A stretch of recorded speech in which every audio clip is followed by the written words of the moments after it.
Hey guys, this is Zero here, and doing another vlog review, and sort of starting up a little thing that I was intending to start at the start of next year as like a new series for 2015, but I've already kind of got a head start on it, which is fine.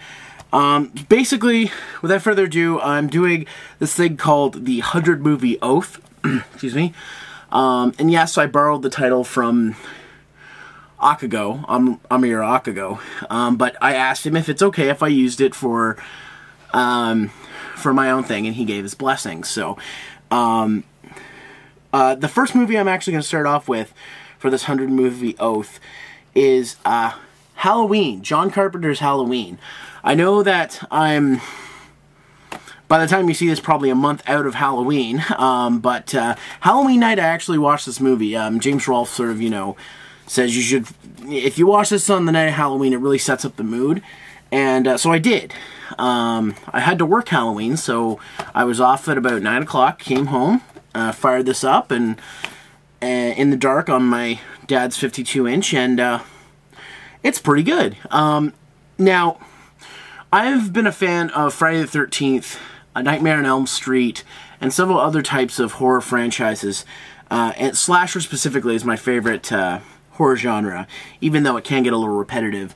So this being one of the earlier slasher movies, like, it's not the first, but it's the one that really got the ball rolling with the slasher genre in the 70s, 80s, and 90s, and even now with stuff like that. So, like, stuff that, like, Friday the 13th, Nightmare on Elm Street, Scream, all that kind of stuff is right out of this here. And like, it's not bad. It's pretty good for its time. Now, being a fan of those horror, those slasher series, it is a little lacking in this movie. First of all, I do like that it takes a while to set up everything. You get glimpses of Michael, but it doesn't really, like, explain too much of his character. You get a little bit of backstory in an early scene with Dr. Loomis and the nurse trying to, basically trying to get Michael Myers, under control, sort of, and his escape and whatnot. That's all you really need. The rest of the movie, it takes a really long time to set up to the Halloween night, and even on the Halloween night it takes some time. There's a whole scene where one of the babysitters, I forget the actress's name, she has to go wash her clothes. And it's like, first of all, I've never heard of, like, a washing machine being outside in, like, a shack from the house. So she has to go in this little shack. She gets trapped in there. The little girl gets her. And at this point, I'm thinking, okay, so Michael must be on the scene now. Something's going to happen. Nope. Just faked out. There's a couple of those at the start where it just fakes you out, where you think Michael's going to show up, and he doesn't. That's really cool, and that's kind of been abused, even in later Halloween sequels. It had been. I haven't seen the Halloween sequels, but I've seen, James Rolfe's reviews. I know information on it. I research things, like, for example, I'm not good at Metroid at all. I barely played any of the Metroid series, but I know a lot about it because I do a lot of research, so... I was satisfied with this film. The reason I didn't do this vlog review right away is because I wanted to let it settle a bit, because my first reaction was, that was it. Like, and it does leave a lot to be desired, especially if you're like me and you've seen other, slasher franchises before this. But really, this set the basis, so, for a lot of those movies. And, to be honest, I think it did a really good job. Again, what I have to say is, it sets up all the characters well. The pacing is perfect. However, again, if you've seen any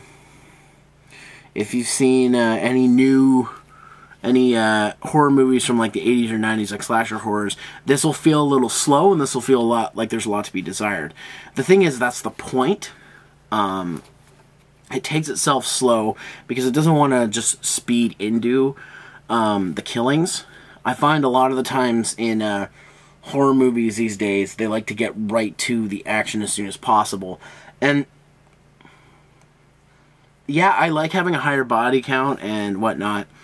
And blood, that's another thing about this movie. No real blood in it. For a lot of people being murdered. And it doesn't really need it, to be honest. And I assume it was a budget thing, because this movie was made not even on $1 million back then. I think it was like 300,000 or something like that. I don't know. I don't know exact information, but I do know that this was a low-budget film. It's kind of like a indie film at that time, but it just exploded. It was one of those movies where they even say in the documentary on this, I'm a nut for documentaries, I don't know if you can tell, that this was one of the few movies. Usually movies come out and they do their best when they first come out, and then over time they slowly lose money at the box office. This movie had an opposite effect, where it started out really slow at the box office and then just gained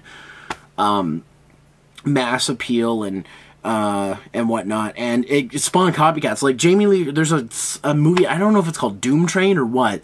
There's a movie that's basically this movie starring Jamie Lee Curtis as the main heroine, and it's pretty much the same thing, except it's on a train. So I want to see that because it sounds hilarious. But yeah, very, very respectable start. I think it's a great film. I haven't seen the sequels yet, though I do know that H2O is on Netflix, and I do happen to own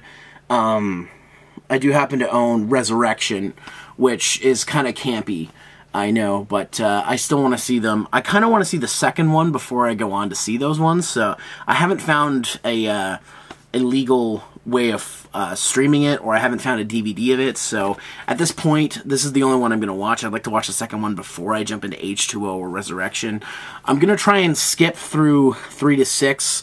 I'll eventually get to those movies, but they're not really considered as good as these ones, and most fans that I know don't really consider the Thorn trilogy, so 4, 5, and 6, to be like as well into the series as normally would be. So I eventually will see those movies, but I'm more interested in seeing H2O Resurrection, as well as excuse me, as well as the Rob Zombie remake and the sequel to the remake. I know I've heard the sequel isn't as good, but I heard the remake is pretty good, so I do want to check that out. So anyways, guys, that's my thoughts on Halloween as my first time seeing it. I thought it was a really good film. If you haven't seen it, check it out. This DVD says $21.99, but this was from a store called Music World, which no longer exists, so I assume I got that for way cheaper when I bought this. I've had this DVD for a while, I just haven't watched the movie. So you can probably get this movie for a couple bucks. It's on Netflix, as far as I can tell. I think it's on Netflix. And the Rob Zombie one's on Netflix too. Could watch that too, but I want to see the other ones first, so I want to see at least 2 before I jump into the other ones. But anyways, that's me rambling. Halloween's a great movie, a great 70s movie, a great slasher horror movie. If you haven't seen it, it's a classic. Definitely check it out.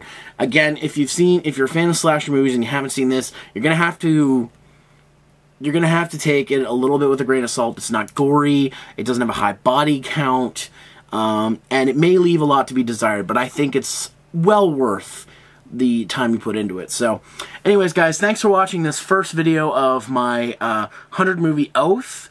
Thanks again to Akago for allowing me to use the title, and I'll see you on the next list of movies that I have to do. See ya! Hey guys, thanks for watching the 100 Movie Oath. If you'd like to see another movie review, you can click on the one here on the left on the screen, or you can take a look at my newest game review, which is on the right here on the screen. As well as you can follow me on Facebook and Twitter to get updates on new reviews, and go to rivercitygamers.com to see more reviews from myself and other members of that website. Thanks for watching, guys, and I'll see you next time.